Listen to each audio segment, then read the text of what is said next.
In 2005, a family in Palm Beach reported Epstein's abuse of a 14-year-old girl. The police investigation uncovered more than 40 victims, photos, and evidence, and the FBI became involved.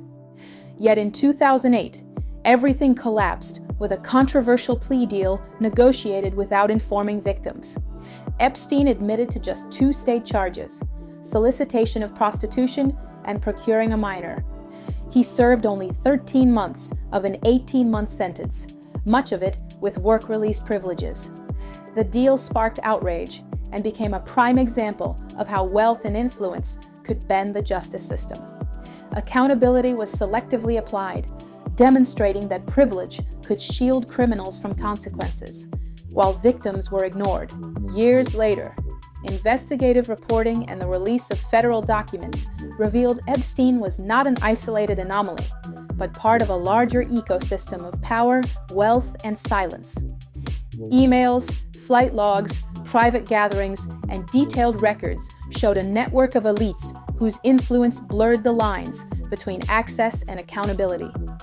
These files, numbering millions of pages, depicted not only the scope of his crimes, but the systems that enabled him.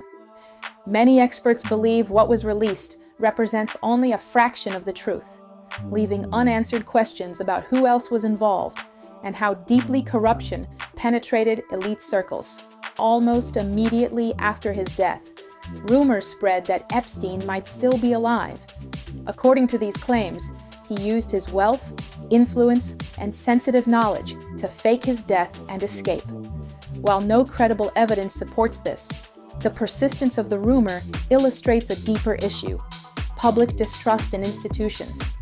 Surveillance failures, procedural lapses, and the timing of his death fueled speculation. The rumor is less about Epstein himself and more about a society questioning transparency, accountability, and power. People wonder if justice was ever intended to prevail, or if the truth would remain hidden behind wealth and connections. Virginia Roberts' revelations regarding alleged non-consensual encounters with Prince Andrew suggested that Epstein used pressure and influence to draw others into his cycle of abuse. Roberts' allegations have been documented in statements and legal filings and referenced by media and official records. However, there has been no criminal conviction against Prince Andrew in relation to these claims, and he has consistently denied